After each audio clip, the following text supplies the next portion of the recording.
Hola, mi nombre es José Eduardo Telles Espinosa. Esto es Charlas de Amparo y el día de hoy abordo la sentencia de amparo indirecto, parte 9. Estamos hablando de los efectos de la concesión del amparo. Ya te hablé en el video anterior, cuando se trata de actos positivos, se regresa al lugar o al momento en donde se cometió la violación y se dejan insubsistentes todos los efectos. Pero hablemos en este video más a profundidad cuando se trata de actos negativos, o cuando se trata de actos omisivos. Cuando se trata de un acto negativo te dijeron que no, pues te van a decir que sí. Y cuando se trata de un acto omisivo, no hicieron. Entonces, ¿qué es lo que se genera? Pues que hagan. Pongamos dos ejemplos concretos. Violación al derecho de petición. Presenté una petición, un escrito de manera pacífica y respetuosa ante la responsable. Pasó el breve término y no me ha dado contestación. Me conceden el amparo, ¿cuál va a ser el efecto? Que me dé contestación de manera congruente y que me notifique de manera personal. ¿Con qué se le da respeto a esto? A la garantía prevista en el artículo 8º de la Constitución. Primer supuesto. Segundo supuesto, estoy llevando a cabo un juicio. Pensemos un juicio laboral. Ya terminé todas y cada una de sus etapas. Ya está por dictarse el laudo. Pero la Junta por nada dicta el laudo. ¿Qué derecho humano, qué transgresión, a qué garantías está aquí de por medio? 17 constitucional, pronta y expedita administración de justicia. Se promueve el amparo por la violación del 17 constitucional, esta dilación en el dictado del laudo. La sentencia de amparo, ¿qué generaría? Que se dicte el laudo, ¿sí? Se genera el respeto, lo que dice precisamente esta última parte, dice obligar a la autoridad responsable a respetar el derecho de que se trate y a cumplir con lo que el mismo exija. Y con esto puedes ya tener el panorama de estos dos tipos de amparos: amparos por actos positivos, amparo por actos negativos o omisivos, y restituir las cosas al estado que se encontraban o obligar a que se respete el derecho. Pero vale la pena y llama la atención que reflexionemos en el tercer párrafo del artículo 77 de la Ley de Amparo, que dice: en el último considerando de la sentencia que concede el amparo, el juzgador deberá determinar con precisión los efectos del mismo, especificando las medidas que las autoridades o particulares deban adoptar para asegurar su estricto cumplimiento y la restitución del quejoso en el goce del derecho. Esta nueva Ley de Amparo nos da un panorama mucho más amplio. No solamente es que digamos en la sentencia, se concede la protección constitucional para que se deje insubsistente el acto reclamado y todas sus consecuencias, restituyendo al quejoso en el goce y disfrute de su garantía individual violada, como se decía antes. No, ahora tenemos que señalar con toda precisión cuáles son los pasos que va a dar la autoridad responsable para que quede cumplida la ejecutoria de amparo. Porque es muy importante ahora tomar en cuenta ¿qué es lo que tiene que hacer la autoridad? Porque fíjate que a diferencia de lo que existía antes, ahora ya no existe la queja para reclamar o dolerte del defecto o exceso en el cumplimiento de las ejecutorias. Eso ya se analiza oficiosamente una vez que se te da vista con el cumplimiento de la autoridad responsable. El juez de amparo o el tribunal colegiado analiza si está cumplida la sentencia. Desde ese punto de vista es muy importante que se señale con toda precisión qué es lo que tiene que hacer la autoridad para que no haga ni menos ni más. Y desde ese punto de vista es como se va a generar la concesión del amparo, la manera de cumplir la misma. Es muy importante, insisto, que con este artículo 77 lo vinculemos además con el artículo 1º constitucional y también con la restitutio in integrum proveniente de los derechos humanos. Esto está generando que muchos juzgadores de amparo con una visión amplia estén tomando medidas interesantes respecto a cómo se cumplimentan las sentencias de amparo. O sea, ya no el tradicional deje insubsistente y hazlo. Es muy interesante, incluso está pasando, y lo dejaré para el bloque de la parte de amparo contra normas generales, qué pasa si no existe una ley. Ya están brincando este tema de omisión legislativa y todo, pero bueno, lo dejamos para ese bloque. Hablemos de este mismo 77 en un enfoque muy diferente, pero muy específico para aquellos compañeros que lleven asuntos en materia penal. En este sentido, es importante tomar en cuenta que el artículo 77 de la Ley de Amparo, en su antepenúltimo párrafo, establece una forma de cumplimiento muy peculiar, no de la ejecutoria de amparo, sino de la sentencia de amparo. Te invito a que veas la cápsula en donde en extenso el maestro César Ambrís Puente nos hace referencia a este tipo de institución. En breve la podrás ver aquí en la red. ¿Qué es de lo que trata este párrafo? Dice, en asuntos del orden penal, en que se reclame una orden de aprehensión o auto de vinculación a proceso en delitos que la ley no considere como graves, la sentencia que conceda el amparo surtirá efectos inmediatos, sin perjuicio de que pueda ser revocada mediante el recurso de revisión, salvo que se reclame el auto de vinculación a proceso y el amparo se conceda por vicios formales. Entonces, bien interesante porque se trata de los casos en donde reclamas órdenes de aprehensión o autos de vinculación a proceso, no se trata de delitos del orden grave, pero se te está concediendo el amparo de fondo por el juez de distrito. En este tipo de asuntos, la sentencia de amparo se debe de cumplir de inmediato, aunque interpongan la revisión. El maestro César Ambrís Puente, nos ilustra en esa cápsula que en breve verás por qué razones, y es en esencia porque normalmente se trata de aquellos asuntos de personas que no han podido salir de prisión, por regla general porque no han podido pagar una caución, entre otros asuntos que él abordará con su gran experiencia que tiene.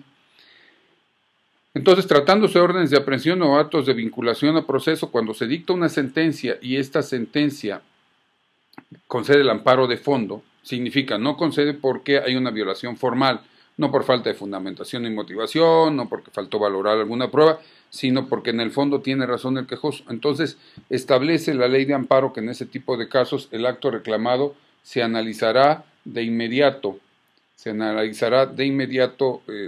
cumplimiento, se determinará de inmediato el cumplimiento para que pueda ejecutarse. Y aunque se interponga la revisión, pues lo único que corresponde al juez de amparo es que se tome las medidas necesarias, sobre todo cuando lleva la libertad del quejoso. Así lo establece el penúltimo párrafo, que dice, en caso de que el efecto de la sentencia sea la libertad del quejoso, ésta se decretará bajo las medidas de aseguramiento que el órgano jurisdiccional estime necesarias, a fin de que el quejoso no evada la acción de la justicia. En todo caso, la sentencia surtirá sus efectos cuando se declare ejecutoriada o cause estado por ministerio de ley. Desde ese punto de vista, la regla general es las sentencias de amparo se ejecutan, valga la expresión, cuando son ejecutoriadas, cuando causaron estado. Pero en materia penal sí existe esta variante acerca de cuando se trata de asuntos del orden penal, que no se trata de delitos graves y que el amparo se concedió por fondo, no por forma, y que está de por medio la orden de aprehensión o el auto de vinculación a proceso o el auto de formal prisión, vinculándolo además con los transitorios de la ley de amparo. En este tipo de asuntos se concede el amparo y se tiene que ejecutar la sentencia de inmediato, una vez que la dicte el juez de distrito, y si esto lleva de por medio que se deje en libertad al quejoso, pues el juez de distrito tendrá que tomar las medidas de aseguramiento necesarias para que no evada la acción de la justicia el gobernado.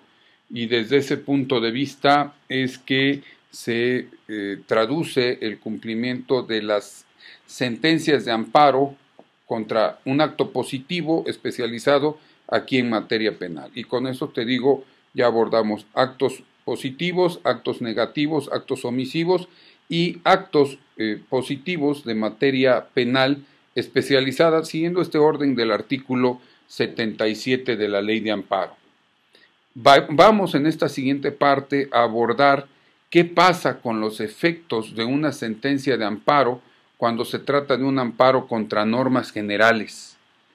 Por favor, y normalmente les he dicho a mis alumnos, cuando he tenido oportunidad tanto en licenciatura como en posgrado de dar clases, charlas, señores, no solamente te tienes que volver un amparista, especialista en amparo, ese es el amparista, sino te invito además que te vuelvas un gran especialista en amparo contra normas generales, lo que antes se llamaba amparo contra leyes.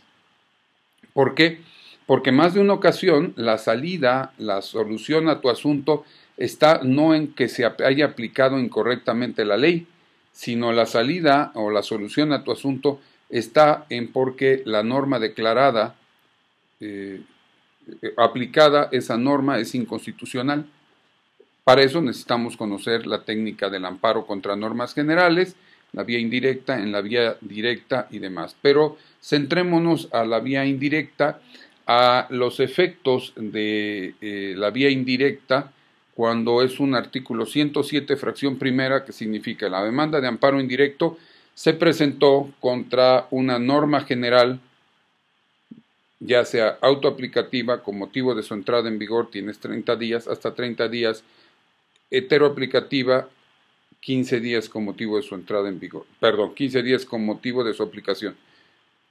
Autoaplicativa hasta 30 días con motivo de su entrada en vigor y una segunda oportunidad si no hiciste valer la primera de hasta 15 días con motivo de su primer acto de aplicación, y heteroaplicativa solamente 15 días con motivo de su primer acto de aplicación. Desde luego, al ser heteroaplicativa no puedes ir contra la entrada en vigor porque ahí no te afecta. Es muy importante también tomar en consideración algo que he visto en la práctica, donde una norma no cambia de característica, no es que la norma autoaplicativa se vuelva heteroaplicativa. La norma autoaplicativa es autoaplicativa porque te afecta desde que entró en vigor y tienes una segunda oportunidad con motivo del primer acto de aplicación. Y la norma heteroaplicativa solamente te afecta con motivo del primer acto de aplicación, no te afecta con motivo de la entrada en vigor, porque por eso es precisamente heteroaplicativa. Pero, ¿qué pasa con esta nueva ley de amparo respecto a los efectos de la concesión de un amparo cuando se trata de normas generales? Es bien interesante y mucho cuidado con la aplicación de las jurisprudencias de antaño, ojo sexto transitorio, algunas ya no están vigentes, porque ahora sí se cambia de manera diametral a cómo se cumplen las ejecutorias de amparo, tratándose de amparo contra normas generales. Tratándose de amparo contra normas generales, es muy importante que leas el artículo 78. En el artículo 78 de la ley de amparo dice: cuando el acto reclamado sea una norma general, la sentencia deberá determinar si es constitucional o si se debe declarar o si debe considerarse inconstitucional. Esto desde luego se debe de aplicar solamente a amparo indirecto. ¿Por qué amparo indirecto? Porque en amparo indirecto es donde se señala como acto a la norma. En amparo directo no se señala como acto. Para esto tienes que leer el artículo 175, fracción cuarta, párrafo segundo de la ley de amparo, en donde lo que se hace ahí en realidad es el análisis solamente del concepto de violación en la vía de amparo directa, pero eso lo veremos en otra ocasión. ¿Qué dice en este amparo indirecto, cómo se concede el amparo tratándose de amparo contra normas generales? Dice: si se declara la inconstitucionalidad de la norma general impugnada, los efectos se extenderán a todas aquellas normas y actos cuya validez dependa de la propia norma invalidada. Dichos efectos se traducirán en la inaplicación únicamente respecto del quejoso. Queridos amigos, quienes sostienen que desapareció el principio de relatividad, no, aquí lo ves con mucha claridad. Solamente es para el quejoso como le estás concediendo el amparo. Solamente es para el quejoso, y así se establece también en el 73, párrafo primero: las sentencias que se pronuncien en los juicios de amparo solo se ocuparán de los individuos particulares o de las personas morales, privadas, oficiales que lo vienen solicitado, limitándose a pararlos y protegerlos y proceder en el caso especial sobre el que verse la demanda. El principio de relatividad no ha desaparecido. El principio de relatividad sigue vigente, solamente tiene un matiz en tratándose de la Declaratoria General de Inconstitucionalidad, de la que ya hablamos en algún momento. ¿Qué más debe de tomar como decisiones en estos amparos contra normas generales para efectos de las sentencias el juez de amparo? Dice: el órgano jurisdiccional de amparo podrá especificar qué medidas adicionales a la inaplicación deberán adoptarse para restablecer al quejoso en el pleno goce del derecho violado. Y esto, insisto, va vinculado con la alta protección a los derechos humanos que a raíz de la reforma constitucional del 2011 existe. Como ves, hay mucho que hablar de efectos de las sentencias de amparo. Paulatinamente lo iremos dilucidando en otros temas. Con esto vamos a dar por agotado el tema del dictado de las sentencias de amparo y la siguiente semana nos vemos con un tema importantísimo al que quiero llegar antes de ir nuevamente a recursos. Vamos a hablar sobre la suspensión en el amparo, qué tipos de suspensión existen y cómo se tramita. Y mientras eso sucede, te invito a ver los videos y a que sigas viendo pues todos y cada uno de estas exposiciones, de estas charlas que hemos tenido, porque pues entre todos aprendemos y todos enseñamos. Mientras, mi nombre es José Eduardo Telles Espinosa. Esto es Charlas de Amparo.